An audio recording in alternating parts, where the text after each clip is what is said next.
institution, there are two Indias which again raise questions whether we are talking about class or caste or dominion. Really speaking, elitism is about you being relative to somebody. So I might be, or let's say, I would say I am much more elite than a lot of underprivileged people in rural India who struggle to get to school, to hospitals, I studied in a government school, which is Kendriya Vidyalaya, central school. So I think people who studied in public schools or the elite schools are more elite. So one can keep arguing this point. But really the central question is the system in these institutions promoting exclusivity? Is it promoting inclusion? Is it creating distance, or is it bringing people closer? And that really is the question that we should be looking at. So what we can do is we start with each of us, each of you sort of giving a perspective on what you think is elitism and how you view this. And in that probably explain that what you're actually doing is not elitist, or probably is inclusive or progressive, whatever is the epithet of the day or of this hour. And then we can look at what can be done in these institutions to make it more progressive, more inclusive. We have an interesting combination in Thiagaraj. He's a public representative, he's an MLA, so he will have a certain take on it. You both as directors of institutions also have a certain template that you're looking at to bring in more people from the less than privileged areas, how to bring them, how to take knowledge to different corners of India in terms of class, caste, whatever. So I'm going to start with Himanshu, if you can sort of take off, and then we can continue. All right, so I think first of all, I need to make the distinction very, very clear. There's a big difference between being elite and being elitist. So for example, a lot of fingers are pointed towards us, which is towards the Indian Institutes of Management, saying that IIMs are elitist. We are not an elitist institution, we are an elite institution. Now, to me, elitist means if you are an antithetical to, an antithesis to pluralism, or to inclusivity. And therefore, any institution, for that matter, in India or in any other part of the world, if at all it excludes a certain category of students based on either their caste, their creed, their religion, their economic status, their strata, etc., from coming in, then those are the elitist institutions. So far as IIMs are concerned, and I can speak about all the IIMs, particularly IIM Indore, that there is not a single student who's denied admission for the want of money. So to that extent, there is complete exclusivity, there's complete inclusivity and no exclusivity at all. And secondly, whenever we talk about pluralism, we at IIMs actually support and encourage pluralism in thoughts, words, and action, which means we actually encourage a variety of thoughts. So the kind of a method that we follow, the pedagogical tools that we follow is something called the case method, where we actually invite and encourage people to come up with multiple perspectives. We do not force a particular perspective on them, saying that, look, this is the ideal solution, this is the best solution. That is number two. And number three, even if you look at our admission process, so one is the economic disparity, which we completely do not go by. We provide scholarships to anybody who's interested here. But even when it comes to, for example, some people say that CAT is elitist. The exam itself is elitist. Now, you'll be surprised because most people think that CAT is the only criteria. The extent of percentage that CAT has in terms of value in admission, at least at IIM Indore, is only 20%. Only 20%. The remaining 80% comes from 10th marks, 12th marks, graduation marks, and something that we call the diversity factor, where we actually give marks to women we give extra marks to people from a non-engineering background, because that's another allegation that comes to us, that all of you are male engineers out there in the IIMs. So we actually promote diversity, and not just in the admission process, but even in the classroom. And the kind of leaders that we are trying to produce are leaders who are inclusive, are leaders who are responsible, and are leaders who are going to help in nation building. Archana, one of the things that the general impression or hearsay, if I can say, heretical thing about IIMs is that you get into an IIM, you come out to be the printing machine for the capitalists, and so the flip side, of course, is that you can't print money or print profits unless you have market share. So that in a kind of embedded inclusivity in the strategy and thinking and all.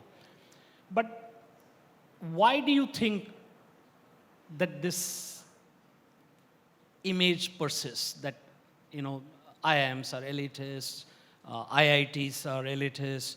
I keep joking. I was telling Himanshu over lunch that I keep teasing my IIT classmates who went to IIT as that when are you going to actually do engineering? And so this is a constant joke between us. And the fact that most of them actually learn a subject, and management is not just about one stream. It is about management of knowledge, management of human resource. So why do you think there is this persistent image about IIMs or IITs? We don't have somebody from, but I'm sure Thiagaraj will sort of take up for some of the other institutions also, in the sense whether they are in that shape. Why is this persistence? Yeah, my take on this is that, as Himanshu said, we are not elitist institutions, we are elite institutions. And we are promoting meritocracy. And whenever you will talk in India, there is a huge paradoxical dichotomy existing in our minds. Those who have it, those who don't have it. So always grass is greener on the other side. So admission process itself becomes a very first grade filter. Now, if you look at the R side, that IIMs are able to take care of all the parameters where there is an equal access to all the students. And this is a truth that in no IIM, no student is denied for want of money. So it has to be an elitism, which is an intellectual elitism, rather than economically driven elitism. So IIMs are a symbol, or IITs are a symbol. I have done my PhD from IIT Kanpur. So I can talk about IIT Kanpur as well, that coming from IIT Kanpur, I think all the students, the way we used to be socially sensitive and get involved in all kind of issues, they're resolving and doing the problem solving nowhere else. As a faculty member, I think same I can vouch for my colleague also, that we go to the grassroots levels and study complex issues which nobody is able to find answers to. You are talking about primary education. Now, there is no need for us to go to the primary education and start studying. And we are spending time doing it, I just got, somebody approached me that, can you talk about police service in general and how hard-pressed they are? And IIMs are the bodies who should get involved in giving us the solution, that how do we make them stress-free, and how they should be handled as a service, and how responsiveness can be improved upon. So sometime I think looking at the indicators, which in terms of the access as well as the kind of jobs people get, much of the hype has been created only looking at the indicator, which is the wages, that what are they getting in return. So it is not about ROI focus in IIMs and all that. That is the byproduct. If you have come through some route and you have the excellence in that sense, and you come beyond that, in the upper echelon, because of that reason, I think there is a reason to call them elite institutions. And I have no problem with this label, calling these institutions, premier institutions, as elite institutions. But I have a problem with the connotation that because we are an elite institution, we are promoting two Indias. Now that is where we need to demystify the whole thing here in today's panel, I think. I look forward to that. Thank you. Thiagaraj, as someone who is in touch with the masses in public space, in the political space, there is this perception that, and now that is coming down in some sense, we have some really well-educated, achievers in politics, I can state off Sachin Pilot is from a management institute. In Delhi, Chief Minister Arvind Kejriwal is from IIT Kharagpur. Jairam Ramesh, IIT Kanpur, IIT Mumbai, Nandan Nilekani, IIT Mumbai, who set up Aadhaar. R.S. Sharma, who is the TRAI chief, is an IIT Kanpur alumni. But yet there is this thing. Is the issue that when they come out of the alum, when they come out of these institutions, are sort of, they mistake that they come from an elite institution, which is meritocratic, as Archana rightly pointed out, and merit often is seen as a have, not elite concept, and that is a paradox. But are they sort of coming out and presenting themselves in a manner that sort of perpetuates this myth of them creating two Indias? It's hard for me to speak for a whole cohort of fellow alums, but just going back to the points maybe they raised as part of your answer. Every system, every society, I've had the luxury of living in 3-4 different countries and working in 50 or 60. So there will be elite institutions in every society, in every system. I think the issue really here is maybe 2 or 3 perspectives. One, what you said. Do the graduates of these elite institutions put back into society, are they a value add to the country in a broader sense than their personal development? Question one. On the input side, should the government or the state's resources be directed to fund these kinds of elite institutions, which by nature are minuscule in their intake relative to overall education goals? Or should that be better left to private people or other things like that?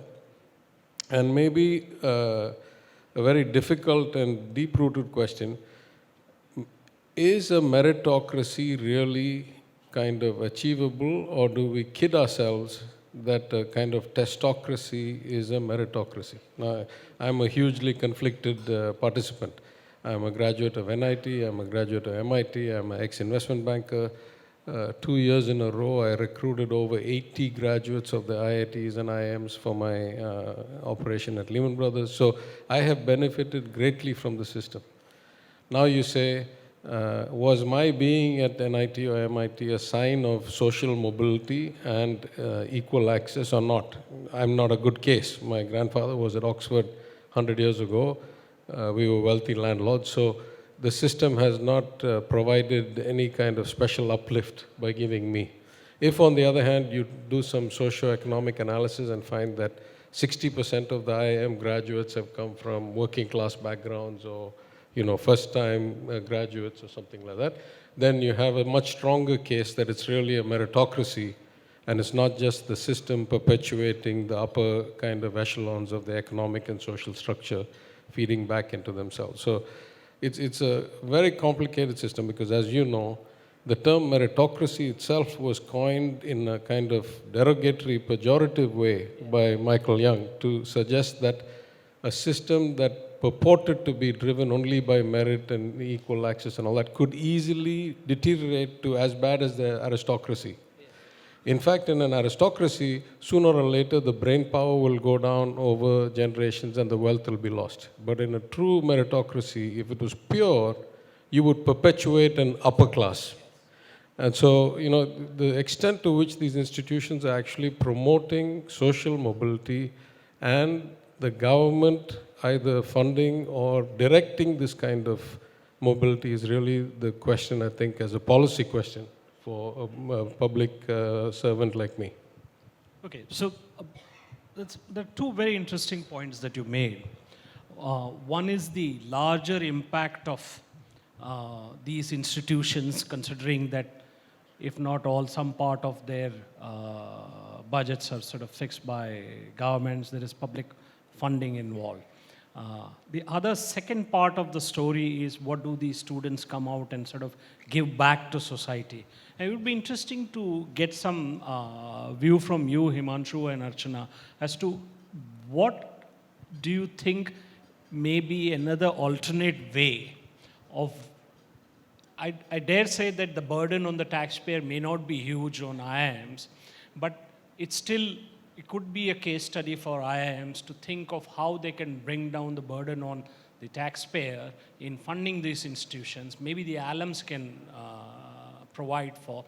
And I think that some amount of this has happened in alum associations of IITs and IIMs. It's already on, yeah. Yeah, but a larger case would be to tell people the stories of what percentage of first-time graduates, postgraduates, people from deprived backgrounds have come into IIMs, and what kind of contribution IIMs are making to society at large in terms of improving. Like Archana mentioned this thing about public schools and about police reforms. So, I mean, are IIMs taking up the real problems of society and addressing them? So we could sort of diffuse some of this or clarify this issue of confusion between elitism, meritocracy. I mean, merit itself is a very loaded term, so one has to be careful while using it. So in fact, I'll take a step back. So even before I talk about what are the institutions doing in terms of what we faculty do or my colleagues do, let me allay one of the things, which is IIMs are not dependent on government and the taxpayers' money forever. We are supported only for a certain time period, and after that, we are not. So for example, neither of the two IIMs are currently being supported by the government. In fact, we do a lot of stuff which is pro bono in nature. Just to give you an example as to how inclusive, at least I can speak for IIM Indore, we have a program, a particular course called the Rural Engagement Program, where all 600 plus of our students, they go and live across 106 villages of Madhya Pradesh for a period of 1 week. They pick up the problems of the villagers, and then they solve those problems. And then they stay with those problems, which means even after they graduate, they make sure that they stay with those problems and find out if the solutions have been implemented by the state government or not. And this is just the tip of the iceberg. Apart from that, all 600 of our students necessarily have to do something that we call social internship, where they actually pick up live projects for a period of 2 months and then try and address social problems. So this is what students do even before they graduate. Now, coming to the students who we take in, and I completely agree with, I also happen to be from an NIT and then subsequently worked with Tata Steel for a few years before deciding to shift to academics. So went back to school at IIM Ahmedabad. And in both the places, I can assure you that most of us, and if I have to throw out a number, I would say more than 80% of us came from extremely humble backgrounds. And therefore, there was this mobility, and there was also this thing about doing something back. So for example, what we have done at IIM Indore is that we have adopted a village. And of course, there are some other angles to that as well. That was the village, my ancestral village, where my father was born. And we are creating it into a model village. And once we have created that model, we are going to replicate that across the district. And then subsequently, if the government of India decides, we are going to replicate that model across the country. And by the way, for all of this is pro bono. So my faculty colleagues are giving time to all of these without charging a single penny. Not just that, one of the things, and mea culpa, I agree, we can be blamed for that IIMs historically have not done enough for the region that they have operated in. And therefore, when I took charge a year back of IIM Indore, I said, we are going to solve at least one problem of the region. And on the 100th day of my taking charge, we gave the solution to the traffic problem of Indore. And so much so that now we are being approached by other cities to suggest similar solutions. Excellent. So we are doing all of that. Yeah. Excellent. And just coming to the students, by the way, a lot of my students are now actually doing their internship with political parties. Some of my students have actually gone back into farming. And what they're trying to do is aggregate farmers and then try to give them solutions so as to improve yield and productivity. And I'm very proud of my students. Big round of applause. That's really inclusive, progressive thinking. Archana, you might have... Yeah, as Himanshu said, I think all of it is happening in IIM Lucknow also. We have students who have not taken placements and they chose to go to cities where education is not there. So they want to promote those schools and they have not taken the jobs, right? We have a series of, I can name number of social initiatives where students have come forward and they have denied these so-called very great wages and premium wages in their mind, and which make them elitist. Now, as IIM Lucknow, we also, as all IIMs are doing, I think we also have adopted 5 villages where this model village and all those things have to be experimented, because unless we come forward, I think there is a symbiotic relationship between all classes, right? We cannot exclude someone that in the neighborhood if somebody is not well, somebody doesn't have electricity, somebody is grappling with the literacy problems, or healthcare is not being administered, then IIMs cannot be completely oblivious to this. So we have a responsibility towards society, and that's why in our social projects, we engage students into it, and we do sufficiently all the students. Now, something very, very exclusive which IIM Lucknow has started, which is program completely on business sustainability. And I think this is the biggest problem today we are grappling with. Enough profit we have spoken about, but profit for whom? Now, today we need to talk about that profit actually was at loss.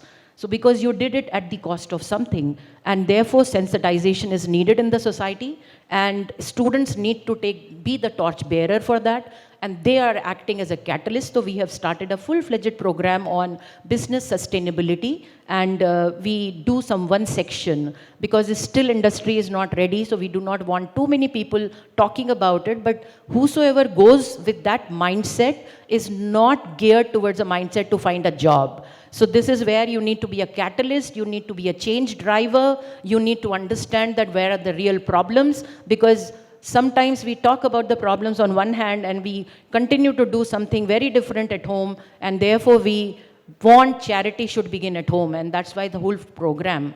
Now, I can also talk about IIM Lucknow as the second IIM in the country after IIM Ahmedabad, who started the program in agri-business, because we found there is a substantial need in agri-business to be promoted, because still we are listening that lots of problems in the rural India because of this. Now, bottom of the pyramid, if we want to do something, we also have to touch upon these areas. So program-wise, we have started these programs, not only internships, not only, some short-term studies, but we want to promote this as a concept. Recently, IIM Lucknow also was instrumental in driving Uttar Pradesh government. We did the manthans with them, and series of 3 consecutive manthans in order to derive some, agenda setting at the state level.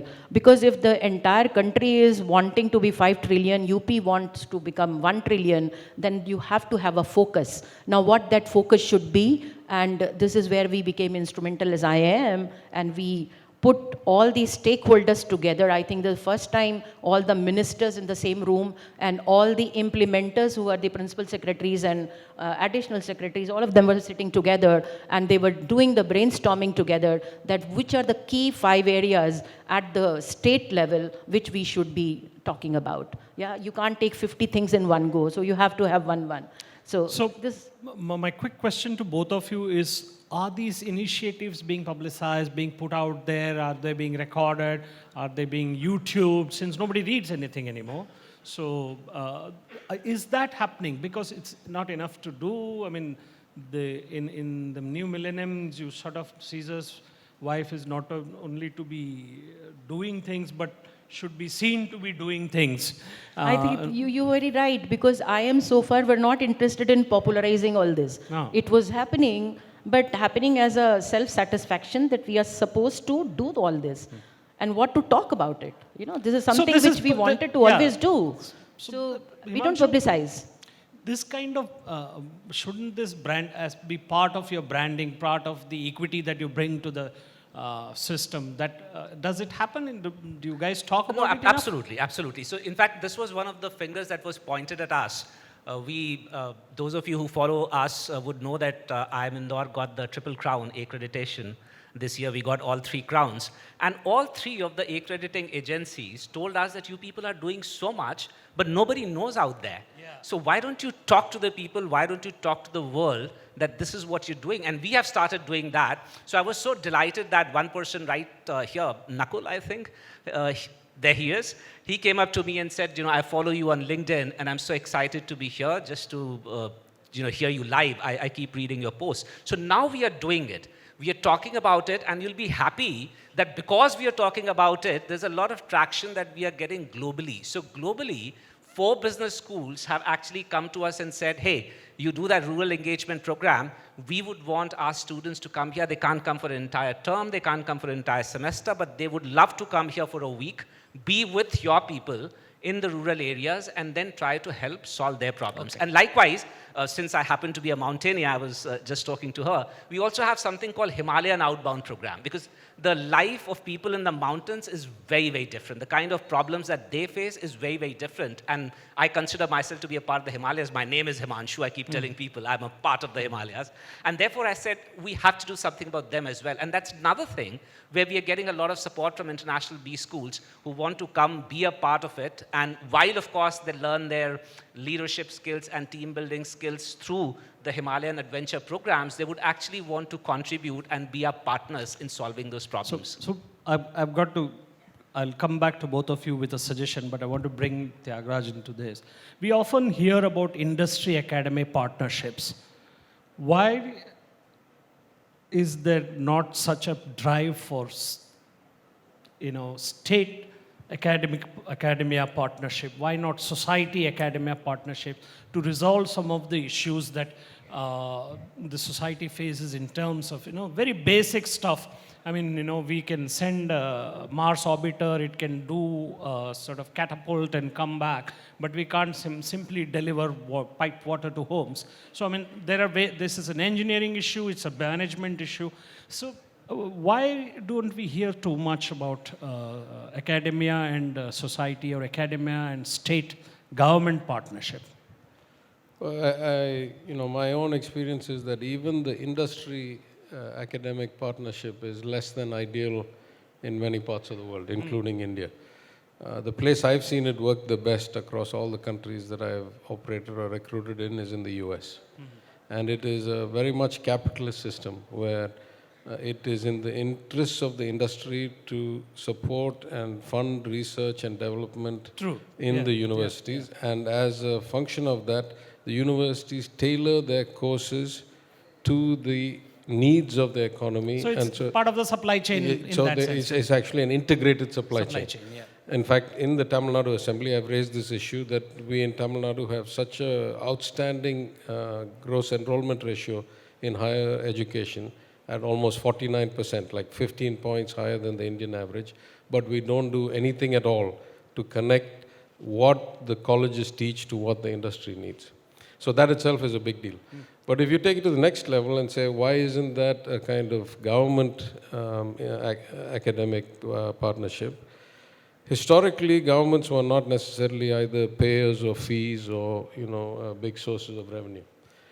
As you get more and more into developed country status, that happens a lot. If you look in Scandinavia, for example, there's a huge amount of funding from the government to the universities to do research for public policy and to set legislation. Even in Singapore, I think. I personally, back in 1987, 88, when I was a graduate student at the State University of New York, the state of New York funded industries to get competitive with the down south state that didn't have such strict labor laws through the university. So people like us went out. My first graduate assistant job was to go out to factories and help them improve efficiency with money given by the state of New York as a subsidy. So it happens, but I think it depends where you are in the economic spectrum. Now, a state like Tamil Nadu, we've certainly reached that place. We are in many ways a first world state in many statistics. And the size of our budget is, somewhere around 35 billion US dollars. Surely we should be investing in more of this. I think it's harder when you have a state that's already falling behind on basic education. And I think really, if I was to take an aside, there are two Indias. The two Indias are not about elite institutions and non-elite. It's about states where the average education level is high school or, 10th grade. And many states where the average education level is elementary school dropout. Yeah. That's really the two Indias, that we have actually such a dichotomous kind of outcome in a country that's less than 70 years old. Yeah. That's really the two Indias that I would talk about. So this has been a very interesting discussion, and I wish we could have sort of explored this further. But I have an idea for Prabhu Chawla here, that there is a lot of interesting work being done by the IIMs in terms of the public policy outreach that they do. Somebody like Thiagaraj is talking about government to academia partnership. This probably could be one of your book series that you do. So I thought that this might be an interesting thought for you. Thank you very much for your eloquence, and thank you very much for sort of taking this subject through the thing. And I'm sure some of the students here might be inspired to think of it differently.